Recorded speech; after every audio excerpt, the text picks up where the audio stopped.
Mr Tendai Mazuru, known as Post GP, and muono nefuwa dzangu dzekuti vanorarama nemadisabilities vange vari vanhu vanozviitira vasingavandi kupemi vachiitawo maprojects avo, nekuti sometimes ukapuwa hamba ikwanisi kuti uende kuchipatara kana kuti unge uchendesa mwana kuchikoro kana kuita mamwe manidzi aunenge uchida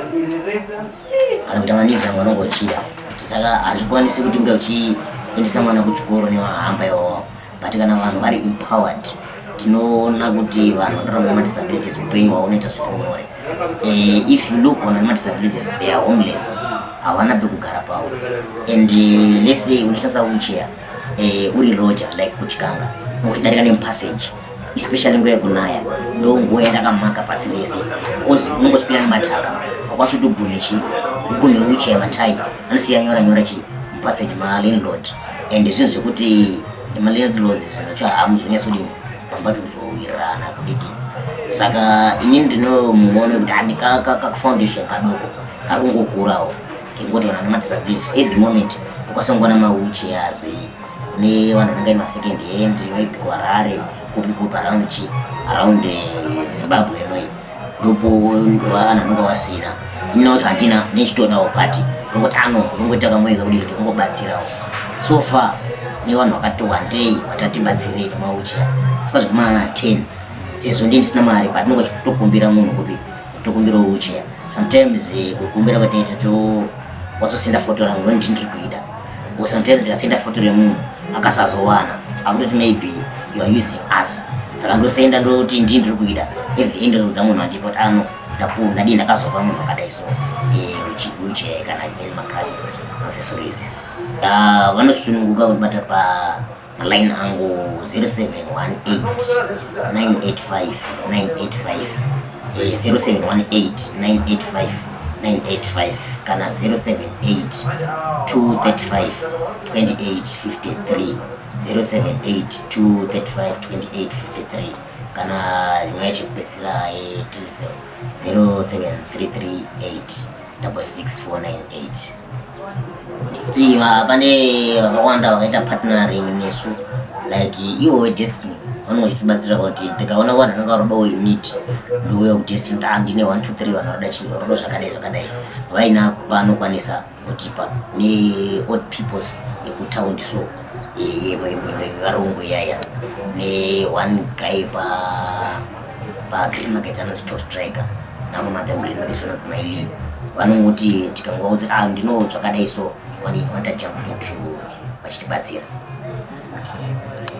So ndingangoda kuti nditaure zvangu zvishoma pamusoro petoita kubasa ku-Destiny of Africa Network. Tine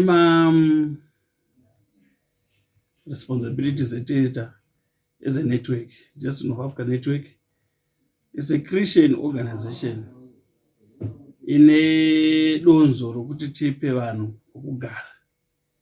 So far mamutare munomu kubva pakatanga 2004 up to now tava nevanhu plus or minus 6,000 vatagarisa mudzimba dzavo.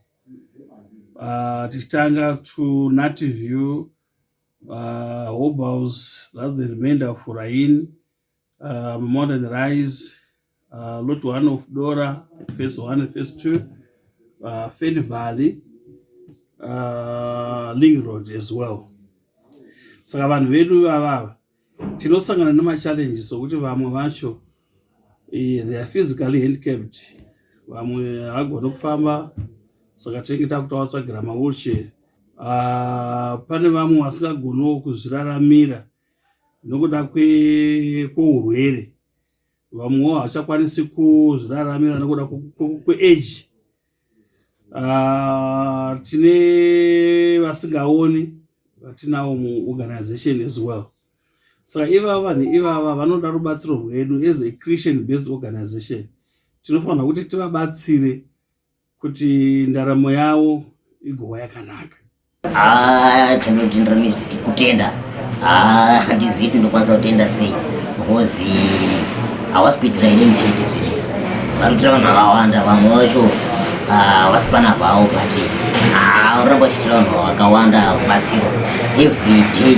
wapacho ndokwanisa kunge nchitongoti hey ngochitombonyara kuti maybe zvinoitawo daiso but mangwana wakwanisa kudaiso but awandotora machitaiwa uye chidini tinapo tokwanisa kushiyana tichitsemurirana sekuti iwe vanonga vanika muwandira kavanonga vachiita vanokwanisa kutibatsira isusu tisikanyasi kudini kuwana maonero etine anenge akafanana newamwe va saka inini handizivi kuti ndoprova sei happiness yacho nemufaro nekutenda kuti ndotenda sei but nongoanamatira kuti anga vaine good health basa ravo ranga richingodini richienda mberi.